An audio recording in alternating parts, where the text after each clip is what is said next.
everyone's had a chance to do the wine tasting. I hope everyone got a chance to go back there and try some of the snacks that were very tasty. I appreciate everyone coming out here this evening. I'm Andy Schaeffer. I'm running for supervisor for the Beaver Dam District, and part of the reason that I am running for supervisor is the lack of broadband access for our community. I've asked a few representatives from the company Segra to be here today to present some possibilities of how they work with other communities to bring fiber and broadband access to them. The idea behind what we're going to do here this evening isn't to say this is how we're going to bring broadband to Beaver Dam, but to illustrate that it can be done and give everyone a better idea of the process it takes for it to happen. I have a discussion and a PowerPoint presentation about Segra and their work in the area. Gary Croswell, Regional Sales Director for Segra. With me today is Jim Mundy, Senior Sales Engineer. He's the brains behind the operation. And then Andrea Erickson, the Account Executive that works with me. Obviously, I brought some hometown. Well, then I should introduce my wife. Yes. My wife. My wife is here because, you know, it is a wine tasting. And normally I don't take her to work, it has to be, you know, with wine. My wife and so I just want to start off by saying thank you to Andy for inviting us to this. We love the opportunity to get in front of communities and tell them our story and where we've had successes and how we've accomplished the things we've accomplished, especially in rural areas like Beaver Dam and other areas.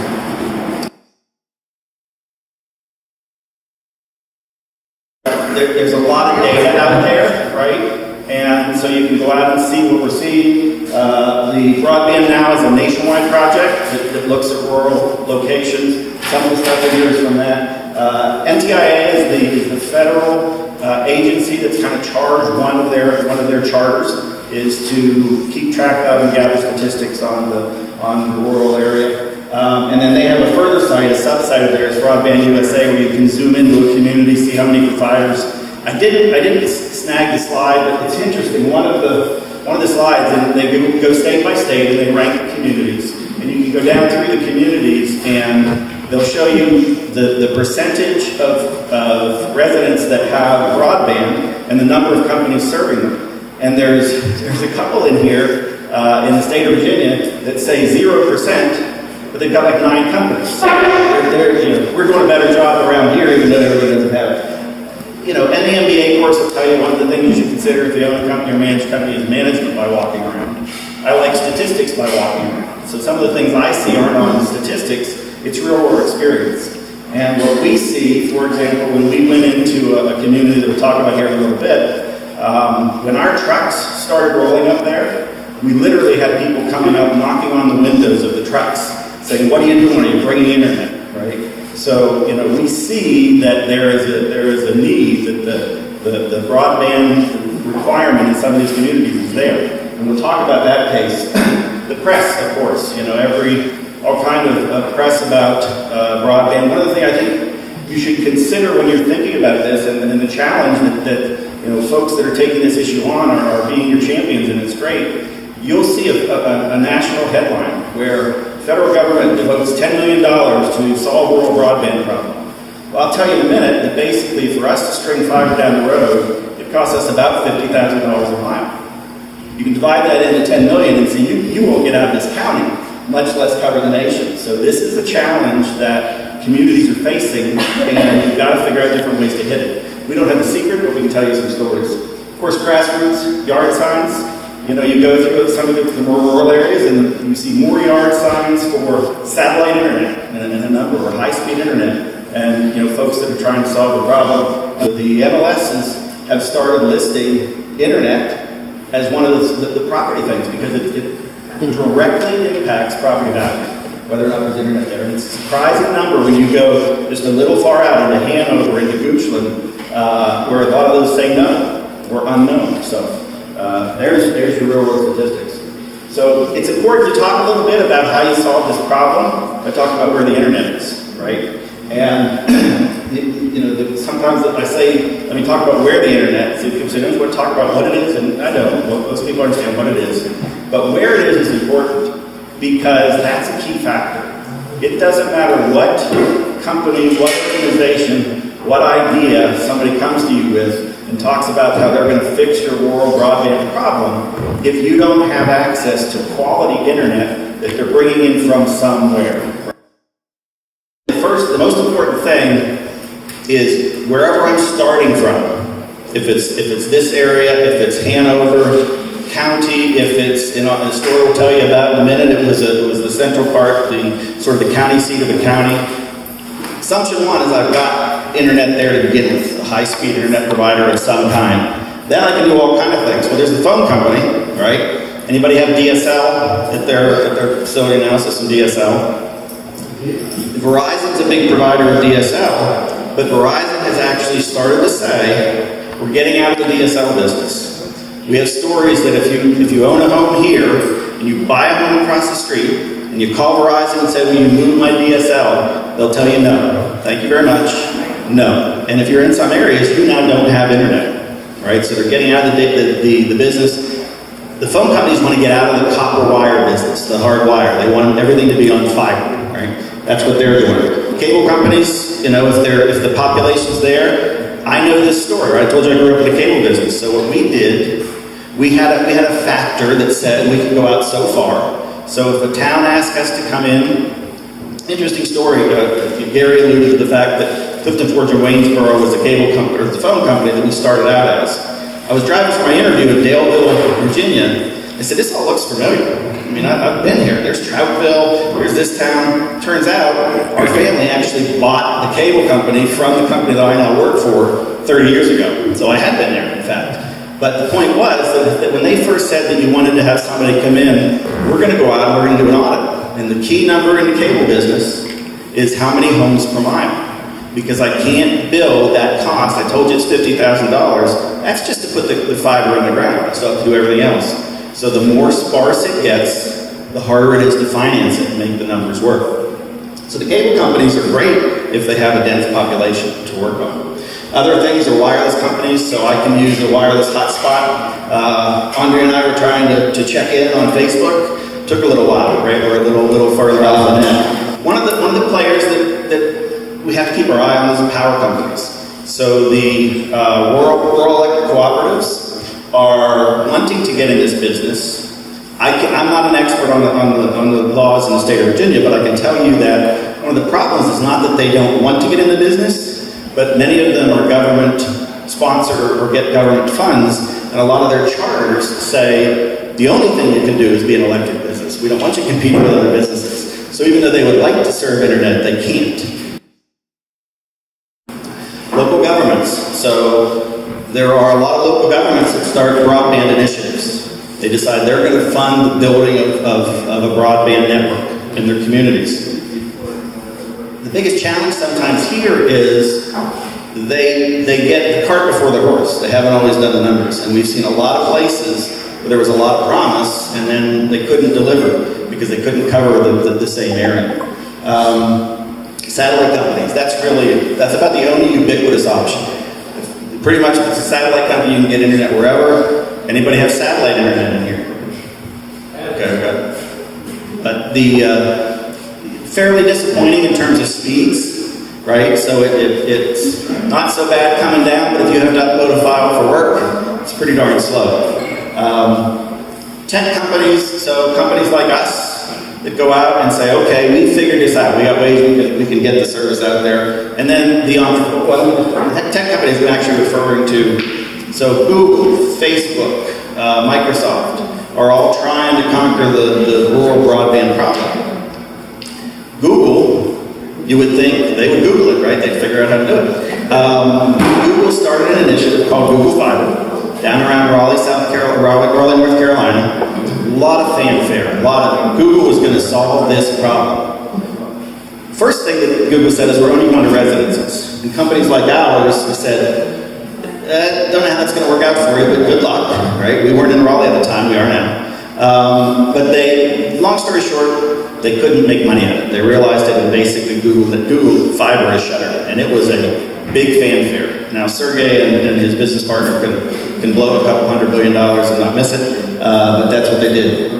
And then you have entrepreneurs, right? So entrepreneurs are who we work with a lot. When we aren't going to do the residence service, there are entrepreneurs out there who can use that fiber that a company like Lumos brings into the market and gets you out there. That was my longest slide, I promise. So, show me the money is what I title this slide. So it's all about how do you finance, right? And I'm not an expert on this discussion, but we see some of it firsthand because companies come to us and say, we want you to come into this location or that location, and they have a desire to go out. And we say, well, it's going to cost you $1,000 or $1 million, and they've got to figure out how to finance it. So, there are smarter people in the room here, and some of them are looking to help figure this problem out. But, for example, business users are a source, right? If you can find a big enough business that, for us, if you look at what our board of directors says our charter is to do, it is to build more fiber. That's what we want to do. They don't care how we do it, they don't care what we sell, but we have to go out and put more fiber in the ground because that's the value that our company has today. So if I can get a business 2 miles from here, but they're big and they can help me build that out, along the way, I can now start to pick up other customers. They didn't have to help me carry the full cost. So business users can actually provide some of that. Residential users, as long as it makes money, the residential customers are willing to pay.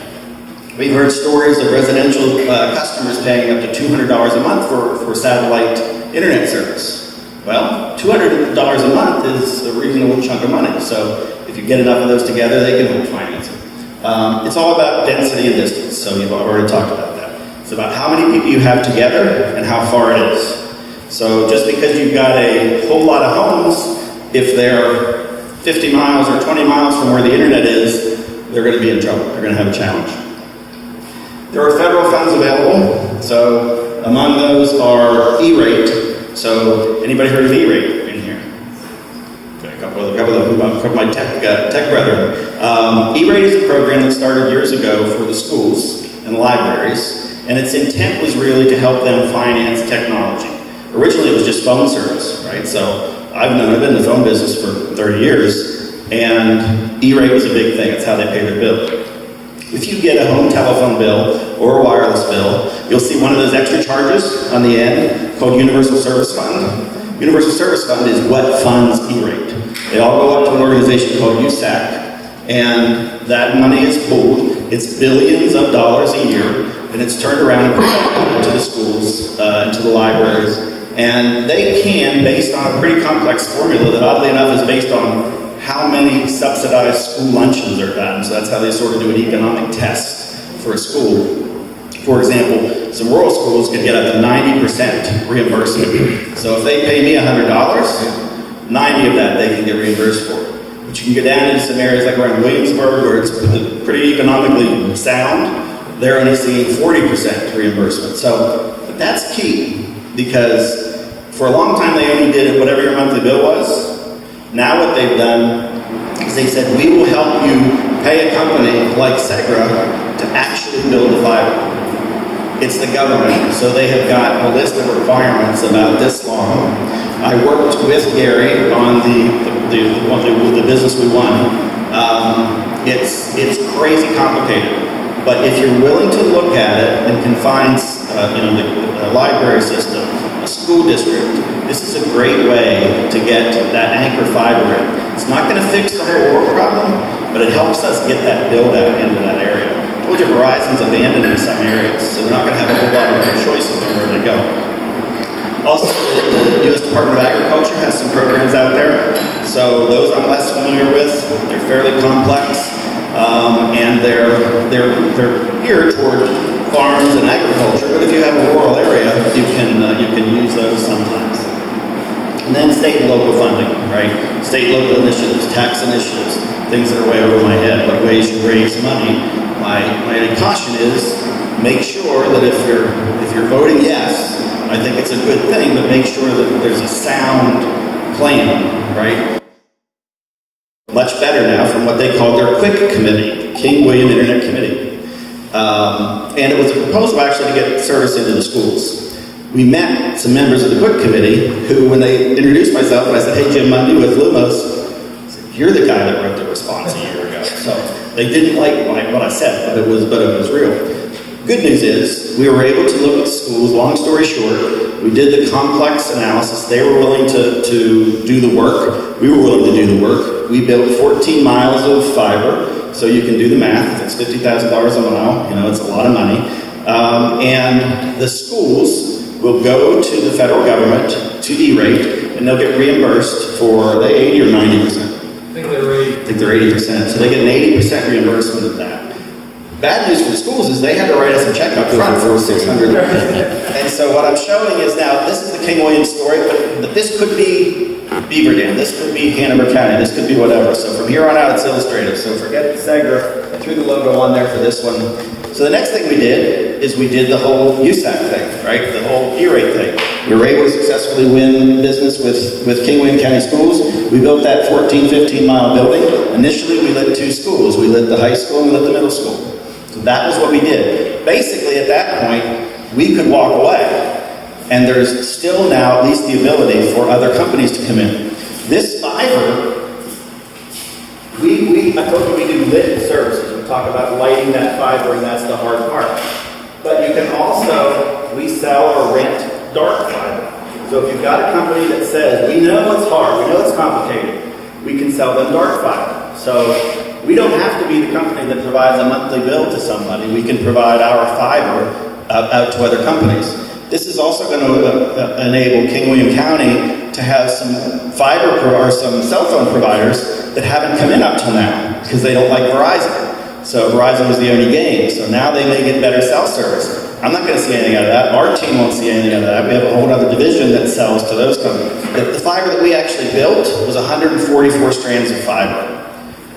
Any data technical people here, current technology, and it's changing all the time. One strand of fiber that's the diameter of a human hair, I can get 1.6 terabytes of data on that using various technology, right? So it's a massive amount of data.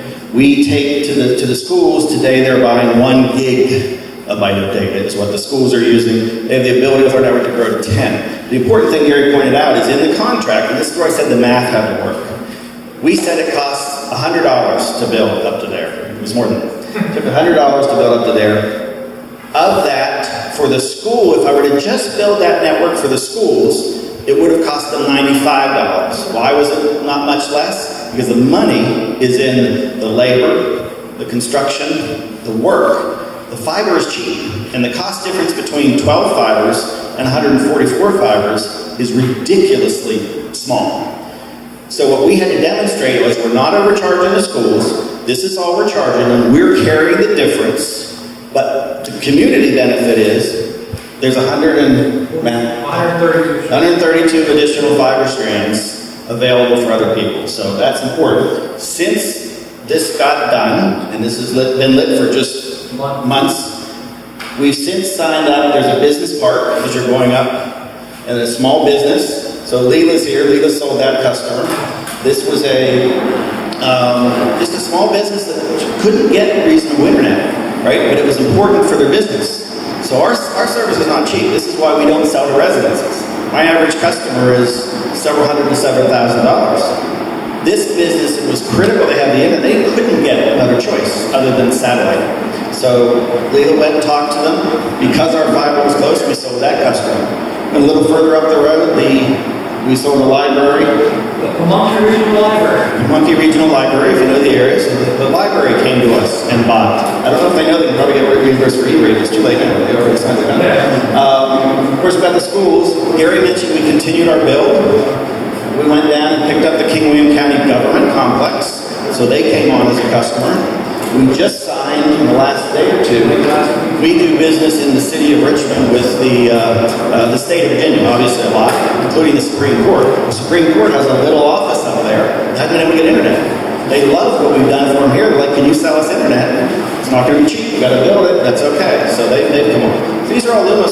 But the other thing that's happening, we can still go out. We are seeing communities, neighborhoods, builders are basically saying, we will pay you, entrepreneurial company, not us, somebody that works with us. We will pay you to come in and put internet, because my home prices, I can get, I have to have it to be able to sell my homes. So that's a great way to get them by pockets. But if you want to spread the love and go on a wider way, wireless is the way to go. The end of the message is, as long as you got that quality fiber internet coming in somewhere, and you've got an entrepreneur who can make it happen and can work, and you've got the ability to go out and have the funding come in, it can happen. But it's a long, steady process, and you need champions. I think from what I've heard, you got 2 of them in the room tonight.